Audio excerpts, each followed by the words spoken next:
Walt Disney Case. El problema era si adquirir o no a Pixar. Walt Disney Creative Treasure Animation. Disney ha producido películas animadas desde 1934 como Blancanieves y los Siete Enanos. Y desde entonces, Disney vendía muñecos y merchandise de todos sus personajes. Después de muchos éxitos, Disney se las vio negras con la muerte de Walt Disney. Pero esto terminó con la llegada de Michael Eisner y Jeffrey Hasenberg como CEOs. Bajo su mandato, produjeron películas como La Sirenita, El Rey León y La Bella y la Bestia.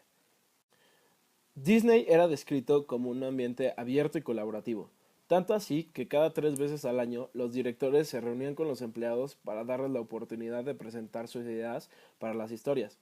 Los ejecutivos elogiaban las mejores y después escogían a un ganador. Muchas de las líneas de las historias vienen de aquí. El ganador era premiado por su contribución y se dice que ganaba más de $20,000. Después del Rey León, todas las producciones de Disney eran por debajo de las expectativas, pero tenían muchas líneas de negocio de una sola película. Los salarios de los animadores representaban el 80% de las ganancias de la película porque eran muchos animadores, por lo que lo tuvieron que reducir el número de empleados. En 1997, Katzenberg, Steven Spielberg y David Geffen empiezan DreamWorks, que es el rival de Disney.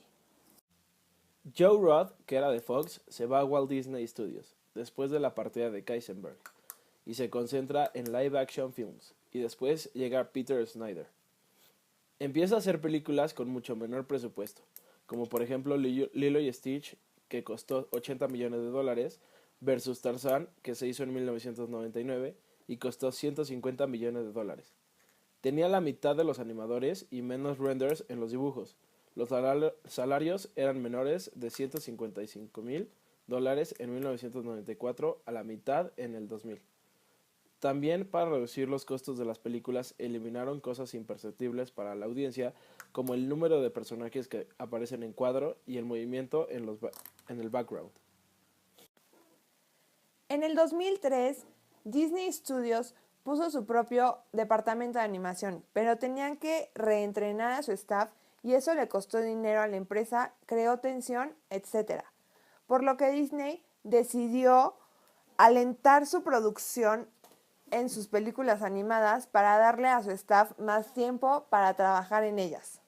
Durante este periodo, Disney se apoyó en el rédito y sus personajes producidos por su propio socio Pixar. Entre 1998 y 2004, Pixar contribuyó con un total de más de $3.5 billones a Disney y más de 1.2 billones de ingresos de las operaciones de Disney. Pixar representa el 10% de los réditos y más del 60% total del operating income en el periodo. Movie Economics. Antes, todos los réditos de la película eran medidos por el éxito en taquilla de la película, pero el éxito financiero viene de otras líneas de negocios, aparte del de la taquilla. Por ejemplo, home videos, cassettes y DVDs, pay-per-view y video on demand channels, merchandise, juguetes, libros, personajes, etc., videojuegos y otros usos electrónicos de los personajes. Y las ganancias por los personajes duran años hasta décadas debido a los relanzamientos dándole más vida a las películas. Las secuelas, como por ejemplo Toy Story, Shrek y La Era del Hielo, generan entre el 30 y el 40% más de réditos las secuelas que las primeras. Pixar Inc. Rumpis, el modelo tradicional de las películas animadas, porque usaba generadores de modelos en 3D computarizados, en lugar de dibujos o sketches a mano. Usaba su propio sistema de animación computarizado, lo que hacía que tuviera imágenes 3D y personajes muy realistas, lo que no se podía lograr al 100% a mano, lo que permitió hacer films animados mucho más rápido y más baratos. Disney y Pixar Relationship. Empezó en 1986 con la colaboración de ambos para desarrollar The Computer Animated Production Systems, que son CAPS, un sistema de producción de Disney. En 1991 firmaron un trato para producir la primera de 3 películas animadas 3D. Disney financió todo el costo de producción a cambio de los derechos de la película. A Pixar le pagaron un porcentaje del total de los réditos. El primer film fue Toy Story en 1995. En 1997, Disney compró el 5% de Pixar. En 1997, Pixar firmó un contrato en el que produciría para Disney 5 películas exclusivas. Los costos de producción se dividirían entre las dos compañías. Disney tenía la exclusividad de distribución y los derechos para hacer secuelas en las cuales Pixar podía decidir si financiar o no. Disney ha sido tan exitoso porque ha evolucionado junto con el mercado, ha sabido asociarse con los que más le convienen y ha explotado las diferentes líneas de negocios que surgen de una película como el merchandise, parques temáticos, juguetes, nuevos lanzamientos, secuelas, etc. Michael Eisner, para rejuvenecer Disney, decidió encontrar personas que les gustara hacer su trabajo y creó un ambiente abierto y colaborativo de trabajo. Buscó ideas de sus propios empleados. Creían en dejar claro quién era bueno en su trabajo y quién no. Y les dio el control a líderes que tenían sentido de creatividad y criterio. Para elevar los ingresos durante los primeros 4 años, produjo nuevas películas, novedosas y generó un buen ambiente de trabajo.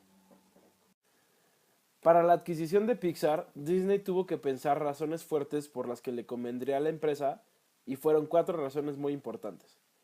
Le ayudaría en su departamento de ventas de video, ya que en el 2002 Monsters Inc. tuvo un número altísimo de compras y ni se diga de Buscando a Nemo, ya que fue la más vendida en la historia de Estados Unidos, lo que le ayudaba a Disney ya que el mercado ha ido evolucionando y cada vez por el internet es más fácil vender una película en video.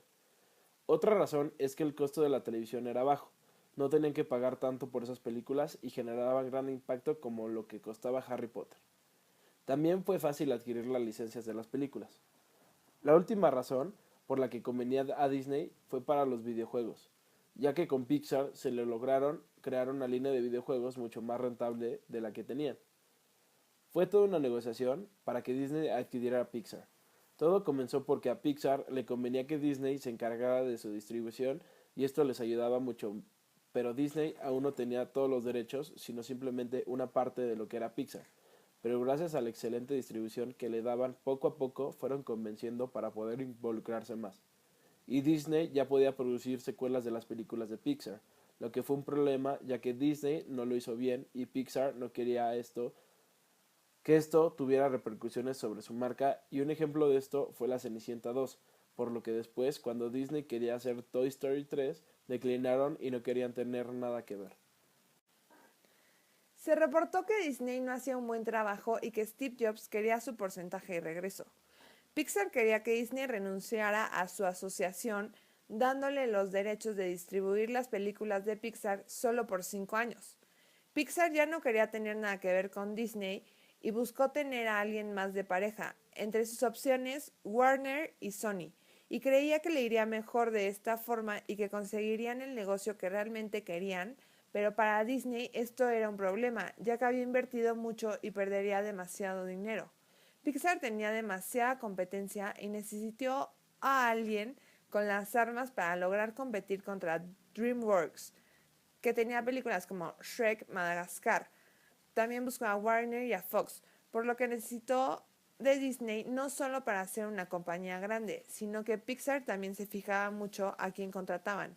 Necesitaba ser gente con muchas cualidades como creativo, pero seguro de sí mismo, y necesitaba a alguien que tomara grandes ideas y lograrla o mejorarlas, o explotarlas al máximo y no a alguien que no supiera qué hacer con grandes ideas, por lo que al final Disney contó con la mayoría de cosas que Pixar necesitaba.